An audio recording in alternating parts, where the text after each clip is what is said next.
आज मैं आपको ऐसी 8 गलतियां बताने जा रहा हूं जिन गलतियों को जब आप करते हैं तो मंत्र का पूर्ण फल आपको नहीं मिलता। अगर आप इन 8 गलतियों को करते हैं तो इन गलतियों को बिल्कुल भी ना करें, क्योंकि इन गलतियों के कारण जो आप साधना करते हैं, जो आप मंत्र जप करते हैं, उसका पूर्ण फल नहीं मिलता।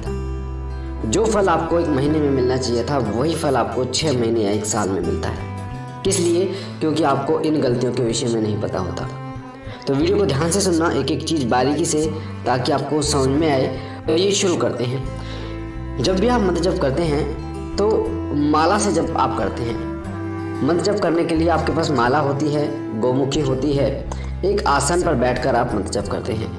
एक मंत्र होता है जिस मंत्र का आप जप करते हैं। आप आसन पर बैठकर माला से जब जप करते हैं तो कुछ 8 गलतियां आप कर देते हैं, जिनके कारण से वो मंत्र पूर्ण रूप से जागृत नहीं होता, उस मंत्र का फल आपको प्राप्त नहीं होता।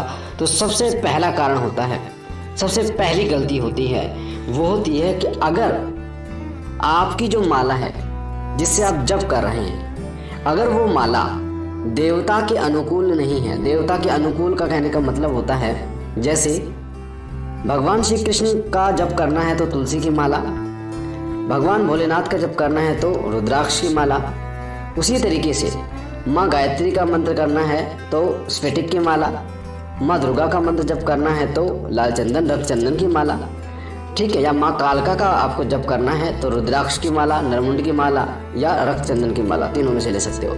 तो आपको ये पता होना चाहिए कि किस देवता के अनुकूल किस माला का जप हमें करना है।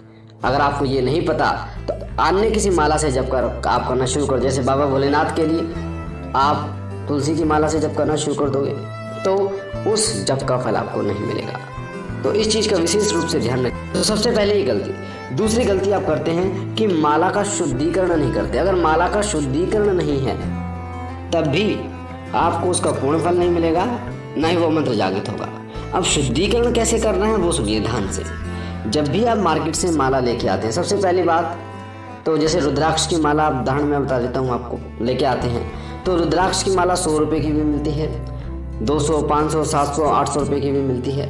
पर जो टेस्टेड माला होती है रुद्राक्ष की, क्योंकि रुद्राक्ष भी कई प्रकार का होता है, ऐसा नहीं है कि रुद्राक्ष मिलना असंभव है, मिलता है, मिल जाता है, पूजा की दुकान पे मिल जाता है। तो रुद्राक्ष की माला आप लेके आते हैं दुकान से, तो सबसे पहले आपको आके उसका शुद्धिकरण करना है, पंचामृत से उसको स्नान कराना है, ठीक है।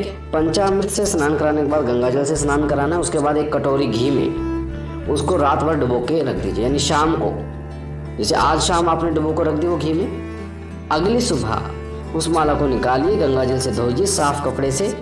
उसे साफ करने के बाद आप दीपक के, जो आपने दीपक प्रज्वलित किया अपने इष्ट देव का, उसकी ज्योति के ऊपर से 7 बार घुमाकर धूप दीप दिखाइए माला को, और माथे से लगाकर सबसे पहले गणेश भगवान का मंत्र जप कीजिए।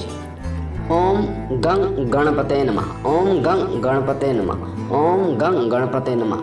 सबसे पहले भगवान गणेश का स्मरण कीजिए, भगवान गणेश का मंत्र जप कीजिए। उसके बाद कोई अन्य मंत्र जप कीजिए अपने जो इष्ट का है, ठीक है। तो ऐसे शुद्धिकरण आपको करना है।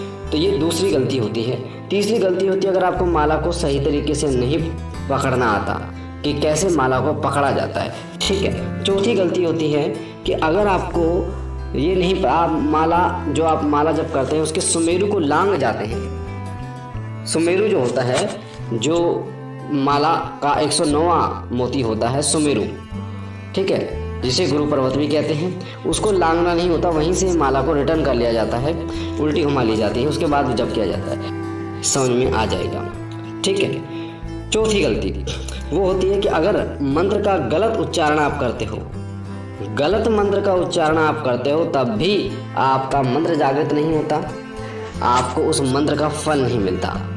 मंत्र अगर आपने नहीं आता आपको पढ़ना, तो आप YouTube पे सुन सकते हो, कई बार सुन सकते हो, हिंदी में, इंग्लिश में पढ़ो, क्योंकि कई बार हिंदी में नहीं आता तो इंग्लिश में आप पढ़ लो, उस मंत्र को समझ में आ जाएगा, ठीक है। तो सही उच्चारण करना बहुत ज़रूरी है कि कैसे आप उच्चारण कर रहे हैं, ठीक है। पांचवा जो गलती आप करते हो मैंने बता दी, सुमेरु को पार नहीं करना, ठीक है। छठी गलती होती है, अगर आप माला करते समय आपकी माला धरती पर या पैर पर टच होती है तो भी मंत्र का पूर्ण फल नहीं मिलता, ना ही वो मंत्र जागृत होता है। जब भी आप माला जप करते हैं तो एक कपड़ा रखिए, अपने घुटनों के पास एक कपड़ा रखिए, ठीक है। और उस अगर माला गिरे भी तो उस कपड़े पर गिरे या फिर वो नीचे ना गिरे, या गोमुखी का इस्तेमाल कीजिए, सबसे उत्तम रहता है गोमुखी। मार्केट में 20 रुपये की 40 रुपये की गोमुखी आती है।